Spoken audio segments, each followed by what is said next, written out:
You could have two, I'll give you an example. You could have two people that go for a ride at an amusement park on some scary, horrible ride. Yeah, like those rides that just freak people out. Okay, you have two people, they both climb in the front carriage, both in the front seat. Yeah, they go on this ride. Yeah, it's spinning them upside down and looping, and it finally comes back and pulls up. One person gets off and they say, that was the worst thing I've ever experienced in my life. I will never, ever, that was awful. I will never, ever do that again. And the other person says, man, let's go and do it again right now. That was awesome. Same experience. The exact same experiencing. Two different stories.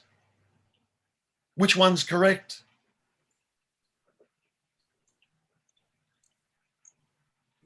There's no correct. It's both a story. it's two. It's both. I don't know. There's no correct or incorrect in the. It's like they're just stories about the experiencing. But the story itself can't experience the experiencing. Can't experience it. A thought can't experience anything. The whole backstory is based on thoughts. You know, those thoughts that can't experience anything. Nothing ever happened. Nothing ever happened. The experiencing doesn't comment. The seeing doesn't comment. The hearing doesn't comment. Tasting, touching, smelling doesn't comment. And yet that's the direct experience. Direct. Direct.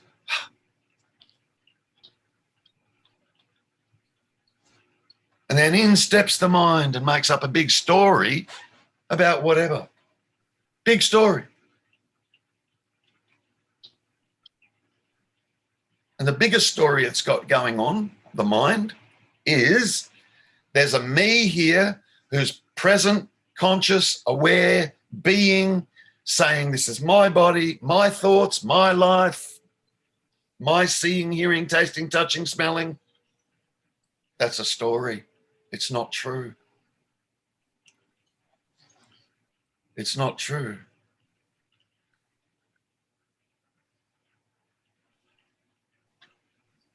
That's why we struggle when we try and pin the me down. What is it?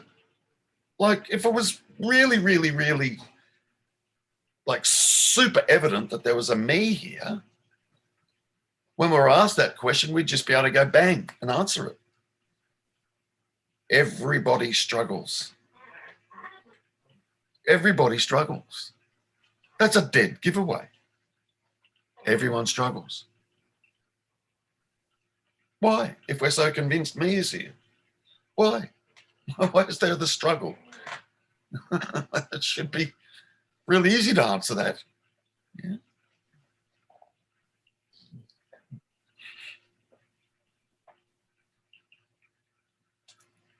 You are not the mind. You are not in the mind. You are not what the mind is saying. Full stop. You are certainly, or there is certainly awareness of the mind. And up to this point, this that's aware of the mind, we've been calling me. It's not. Me is just a story. Me can't be aware. Me can't be conscious. It's a story. It's a thought.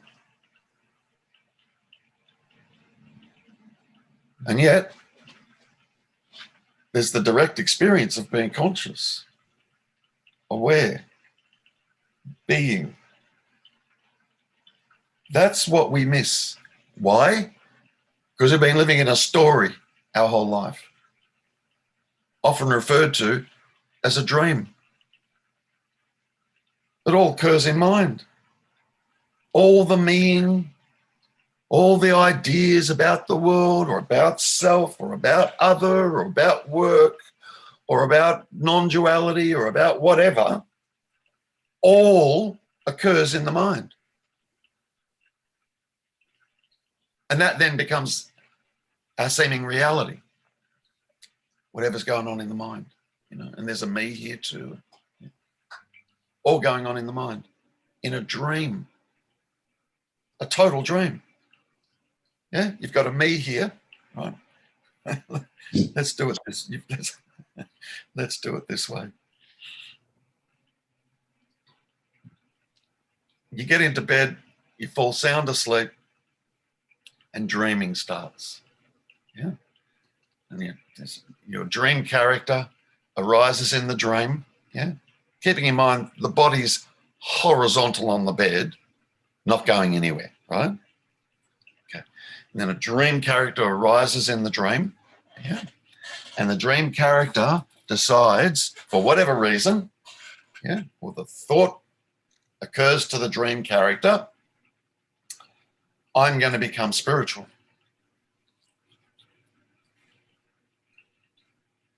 I'm going to get into yoga and I'm going to get into meditation and, you know, might have a little bit of a look at enneagrams and I might become a Christian.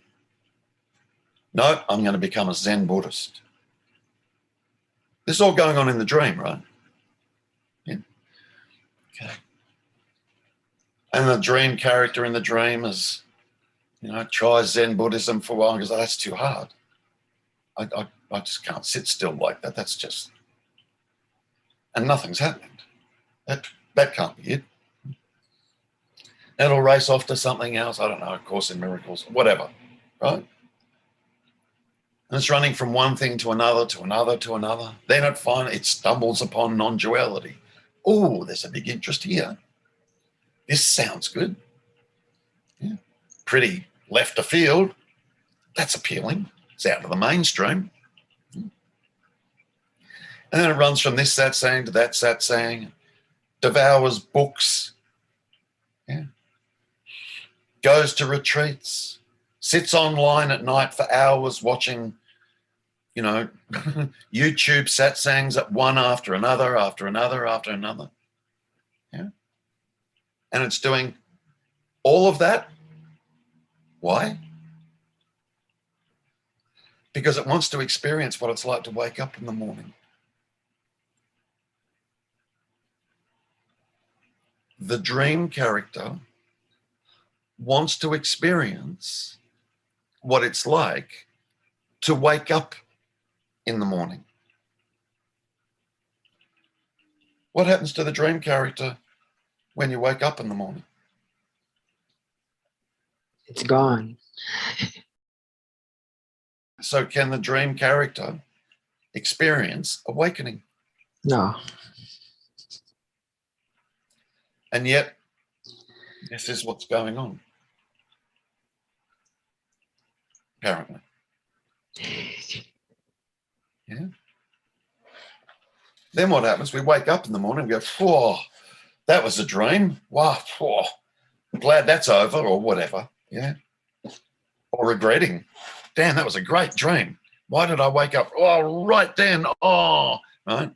Wake up in the morning. You go, oh, there's the instant acknowledgement upon awakening in the morning that you've just awoken to a dream. To a dream, not from a dream.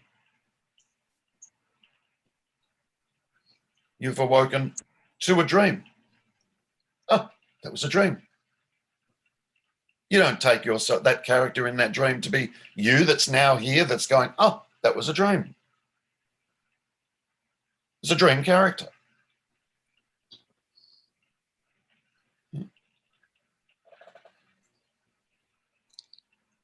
Then a split second later, another dream kicks in. And we don't know. And then here we go again, Leonard or whoever, yeah, walking around. I'm not saying you're doing this, I'm making it up, right? Yeah. Leonard walking around, going to this satsang and that satsang and reading books and sitting with teachers and sitting up all night watching YouTube videos of non-dual teachers and blah, blah, blah. Why? Because Leonard wants to wake up. And all the teachers keep saying there is no Leonard.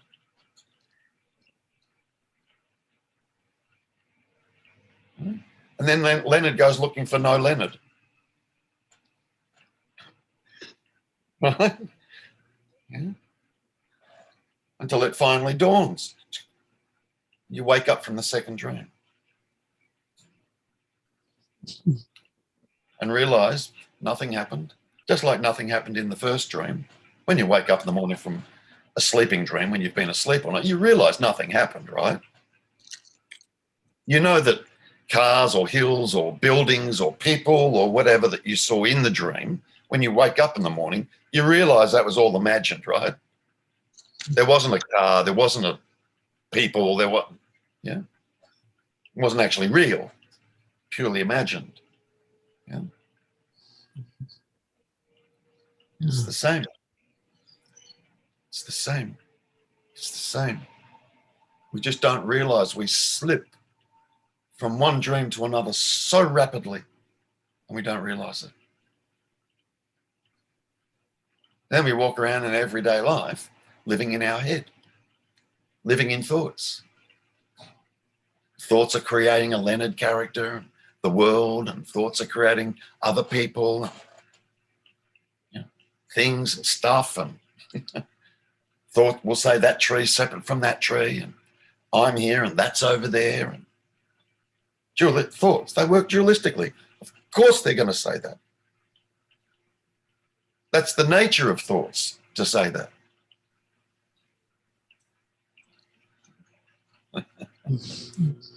But all thoughts do is describe.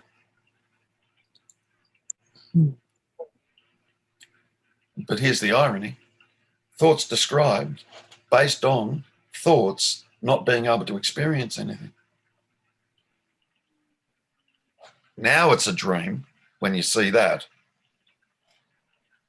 Thoughts make up all these stories about a seeming life without thoughts being able to experience. If a thought's not conscious and a thought can't experience anything, what the hell is it basing the story on?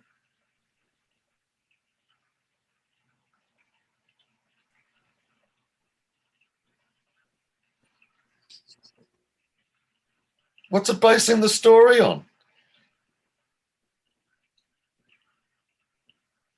It's pure imagination, my friend. Pure imagination, just like in the dream. Pure imagination. And there's no person imagining. The person's being imagined. The world is being imagined.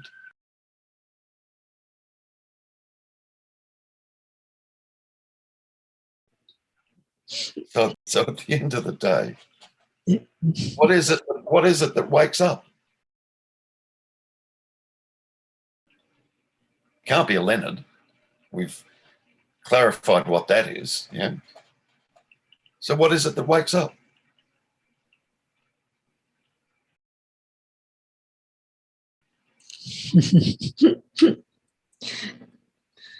That one was like a hanging question earlier, but when you, I don't know, it's like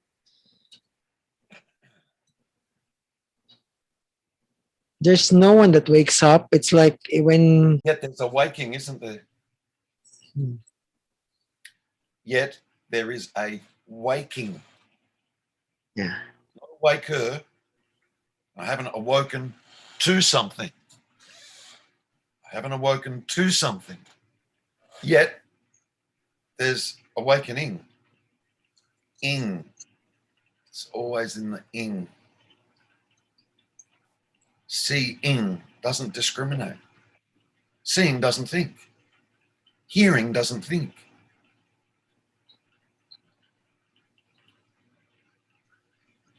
And that's the direct experience. That's what you're experiencing now. Seeing. Stop taking yourself to be that.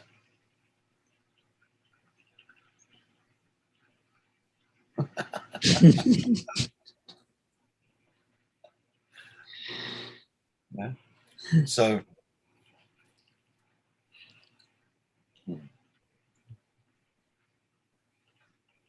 and really, that's it. Now, one needs to look for themselves and see for themselves whether or not anything that's come out of here is true or not. See for yourself.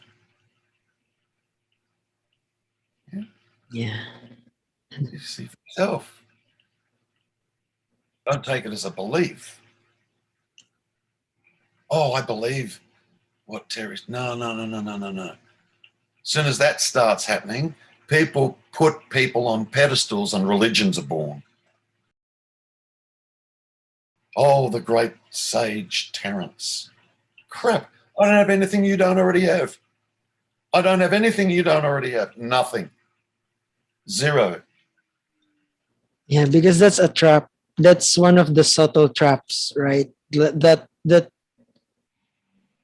subtle fine line between direct experience and belief. It's like a trap where sometimes it's hard to distinguish when you're on a where you're on a gurufied space, or you're on a space where there's, I don't know, it's a fine line. Good that you mentioned that. It's easy for everyone to put people on the pedestal, to create a religion out of it, or a belief out of it, without investigating. There seems to be two methods. One is self-inquiry, and the other one is just complete and absolute devotion. Complete absence of self altogether, and there's just an absolute outpouring of love towards, sometimes it can be a teacher, yeah. Sometimes it could be an idea of God, but there's still just a complete outpouring. Yeah. I kind of like the middle ground there somewhere. It's a bit of both. Yeah, I see that. Yeah. And most people go down the self-inquiry route. Yeah. That means mind wants to know. That's okay. That's just a way. Yeah. And then I go, okay, right, something, all right, now I've got to dismantle them. Now I've got to dismantle this person's belief. Yeah. So, which is it's the mistake people make when they're on this spiritual path. There's this belief that me is here, and now I'm on a path, and somewhere in the future I'm going to feel better. I'm going to find something, I'm going to discover something, and I'm going to feel better. Yeah. Yeah. Whereas this way, it's the complete opposite. Let's go looking for this me that believes it's on a spiritual path and lacks and needs something, and somehow in the future it's going to feel better. Let's go looking for it. Let's not just assume there's a me here. Let's literally go looking for it. So this particular method is about coming to see what you're not first. If that's not done, then what you're not, yeah, which is just mind, yeah, what you're not is going to go searching for its true self. What you're not is going to go searching for the true self. Not even pausing for a moment to ask the question, if I'm in search of true self, what does that say about current self? It can't be true.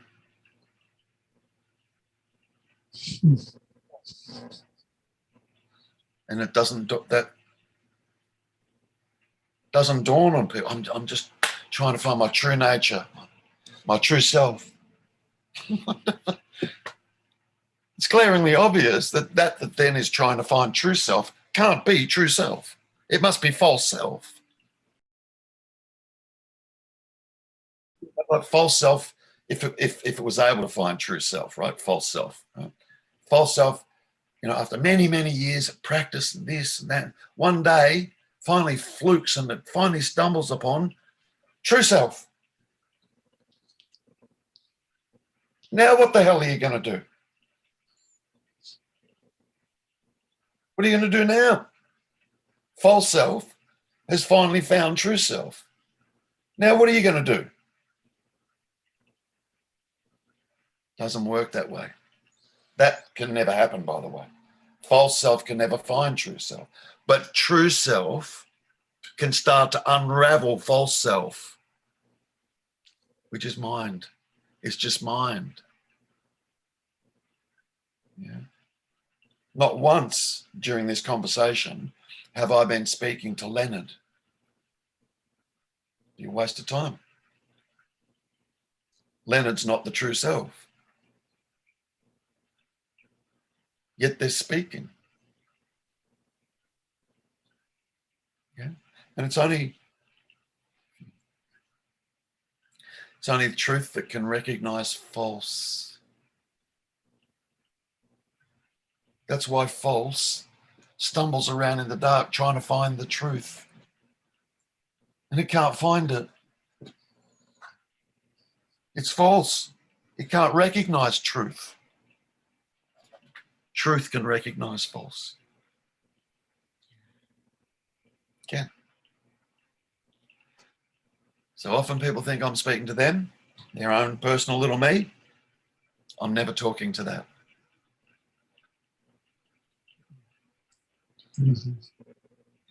Yeah, wow. Exactly. Bob used to say, it still does. I'm speaking to that I am, that I am. That presence that I am. This presence that you are.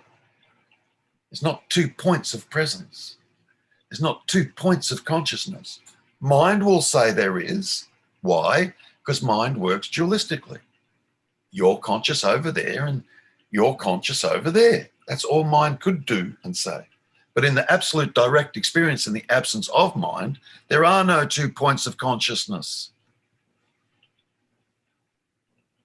It's one consciousness. Not 8 billion people walking around on the planet, all with their own separate little experience of consciousness. All saying, I'm conscious. There's no one there. There's not a person here to be able to claim that I am conscious. That would be mind again.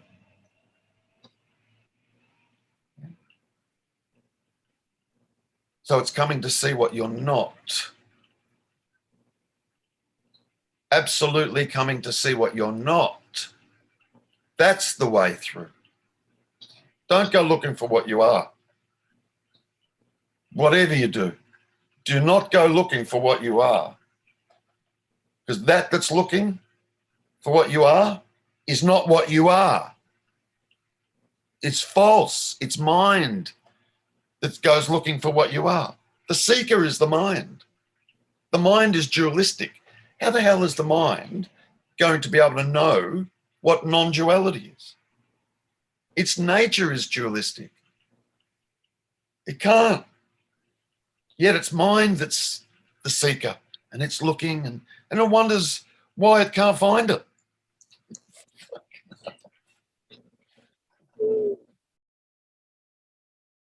It's hilarious. It really is. So you just Come to see yourself. Look, just look, look. Everyone's in the box seat, the best seat in the house. You're in the best seat. You're in the best seat in the house, Leonard, to look. I'm not privy to your personal little inner world. You are. Watch how it operates. Oh, and by the way, from where I'm sitting, I don't see a me.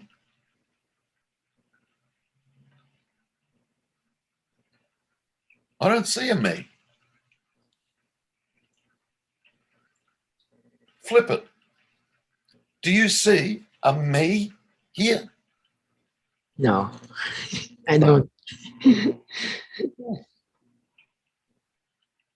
Yet the experience from here is, oh, I am me. Well, what the hell is that? Mind. Only. Now here's the irony. Yeah. And we miss this. You're aware of mind. How can you be that? How can you be mind if you're aware of it?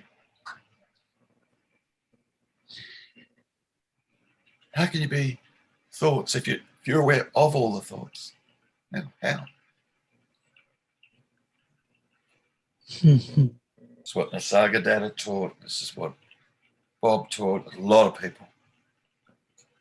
Yeah. Don't or stop assuming there's a personal person here. Go looking for it. Let's see if there's one there. Let's see if there's even one there that even needs help.